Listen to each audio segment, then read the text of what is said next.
One of my favorite things to do is test different graphics cards in VR, and for the past year I've been pairing up the GPUs I test with one of the best gaming CPUs on the planet, the Ryzen 7 5800X 3D. I say one of the best gaming CPUs on the planet because the current fastest gaming CPU in the world is the Ryzen 7 7800X 3D. And there's been some people who've watched my GPU VR performance videos who've said the 5800X 3D was bottlenecking the performance of some of the GPUs I've tested, and that I should be using a Ryzen 7000 series CPU instead. Well, personally, I think the 5800X 3D is plenty fast enough for VR, and let me tell you why. While it is true that having the fastest CPU possible is going to help you get the most FPS out of a particular GPU, the only time you're really going to see that is when playing games at lower resolutions. When playing games at higher resolutions like 4K and higher, aka those you typically use when playing VR, you're putting more load onto the GPU. The higher the display resolution, the more pixels there are to render, and the longer it takes the GPU to do its job, which then buys the CPU time to do its calculations and send draw calls to the GPU on time. If you'd like to learn more about CPU and GPU bottlenecking, I made a video explaining it several years ago, which you can check out here.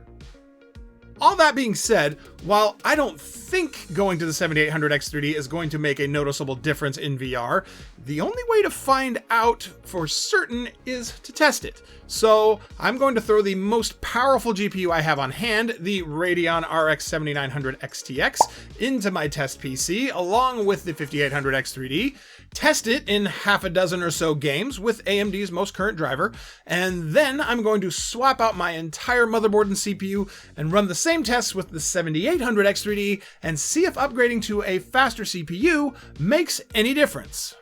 Now, as far as I know, there isn't really an established way for testing CPUs in VR, at least not like how they do it with flat games.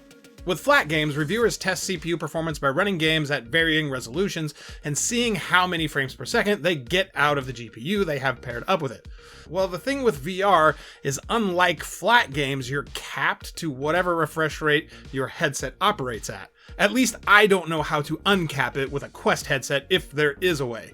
So we can't really just turn the render resolution all the way down, let it rip, and see how high the FPS goes, which means I needed to figure out a different way to test our CPUs for this.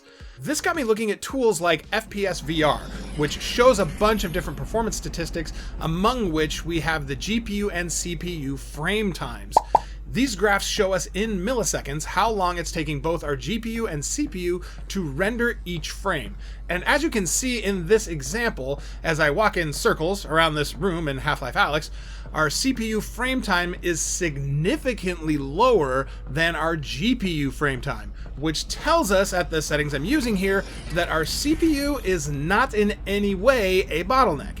Sure, there are occasional spikes when we turn and introduce new elements into the scene, but overall, our frame times are less than half that of the GPUs.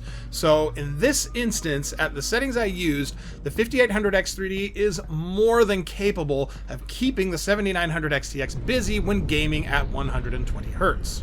At this point, I was ready to start testing other games. However, the majority of the VR games I own are on Oculus, and fpsVR is a tool that only works in SteamVR, and some of my Oculus games will not run using SteamVR, so I had to find another solution. The Oculus Debug tool does have an app render timing tool as part of the performance overlay, which is what you're seeing now in this capture from The Walking Dead Saints and Sinners. Unfortunately, there isn't a graph for the CPU render time, but we do get a readout showing us the CPU render time, so at least we have that. At this point, I needed to decide what resolution I was going to run my tests at. Since people had claimed that the 5800X 3D had limited GPU performance in my prior videos, I figured I'd start with the same resolution and settings I'd used in those videos, and then go from there. As we compare our CPU and GPU render times here, we can clearly see the CPU render time is significantly lower than our GPU render time. So, no CPU bottleneck going on here. I then tested Half-Life Alyx, Lone Echo 2, Red Matter 2, Contractors, Into the Radius, and Blade and Sorcery, and saw very much the same thing. Even in Microsoft Flight Simulator, the GPU render time was higher than the CPU render time. Although, as you can see, the CPU render time in this game was way higher than it was in the other games I tested. But still, using the settings I used in my previous videos, our CPU does not seem to be bottlenecking our GPU. Now, just for giggles, I decided to see what would happen if I turned the render resolution down some. I first went down to 3648 by 1952, which is the native resolution of the Quest 2, leaving all the in-game settings the same, and as you can see, our GPU render time did decrease. However, the CPU render time remained the same. I then turned the render resolution down as low as it goes to 2432 by 1312 and set Saints and Sinners in-game pixel density to 100%. And it was at that point where I finally saw the GPU render time go below the CPU render time. While I guess you could call this a CPU bottleneck, it really isn't in my mind because our frame rate is being limited to the refresh rate of our headset, which is 120 FPS. All we're really doing here is grossly underutilizing the 7900 XTX, which no one in their right mind, I think, is going to do. Okay, Brian, we get it. The 5800 X3D works fine, but the title of the video is asking which CPU is better for VR. Well, I think it's obvious the newer, faster 7800 X3D is going to be better. But what we really want to know is how much better, and is the 7800 X3D worth upgrading to? But yes, you're right. Let's swap over to the 7800 X3D now.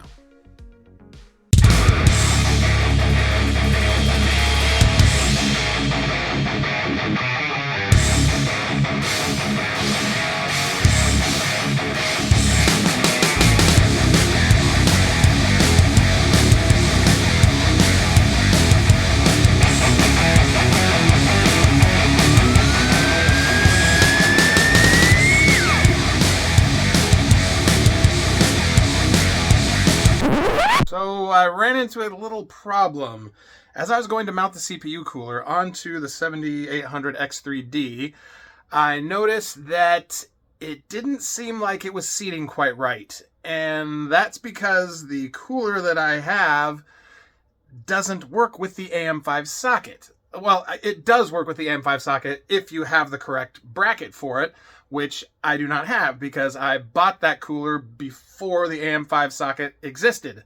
So, rather than sit around and wait for like a week to order the part in, I decided to just run to Best Buy and get a cooler that does work with the AM5 socket. So, if you're wondering what this is when I install it here in the next few seconds, that's what happened. I'm an idiot, and I didn't plan for that.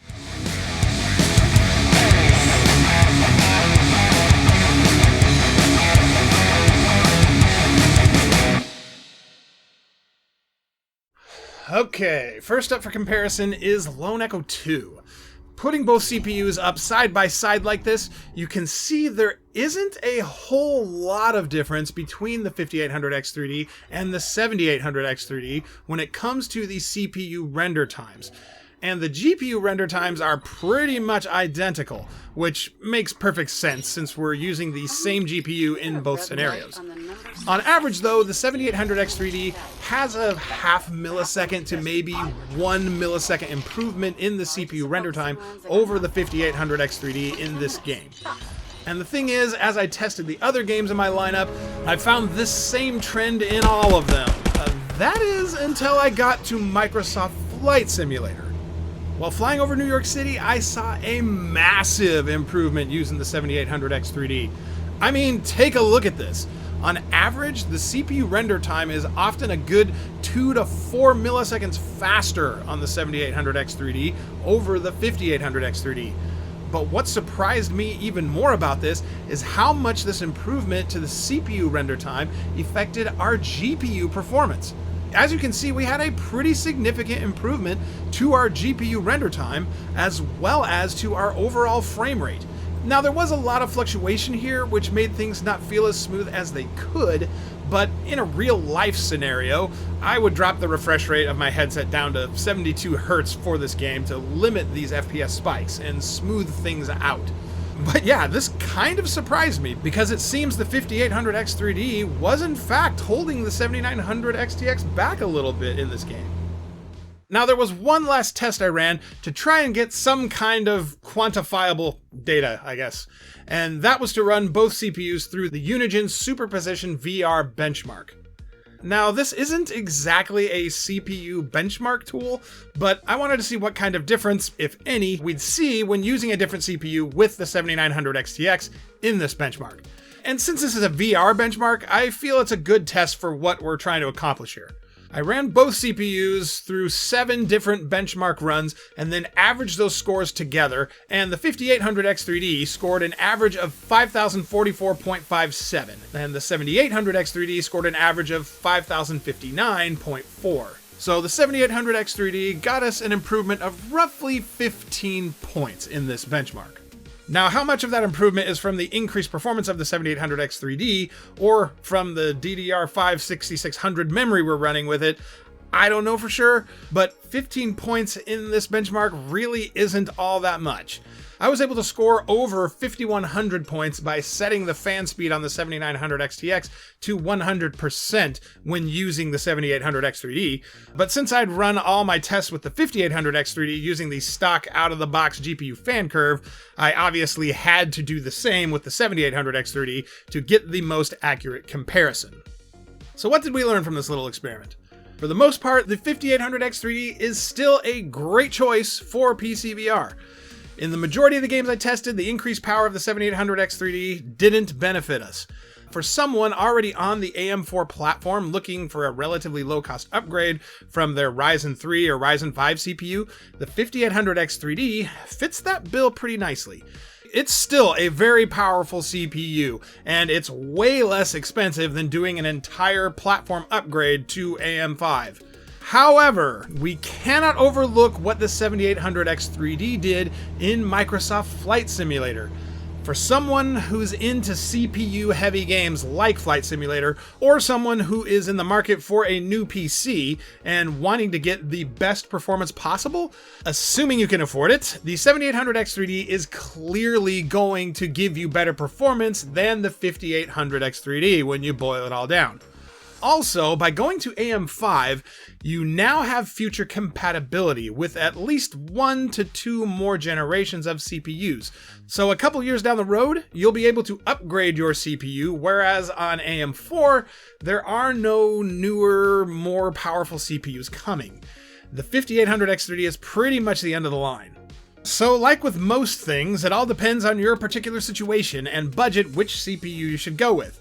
But to answer the question in the title of the video, which CPU is better for VR, of course the answer is the 7800X 3D. But at the same time, in most games, not all, but in most of them, the 5800X 3D is going to get you more or less the same experience. Come on, do it, you know you want to. Subscribe!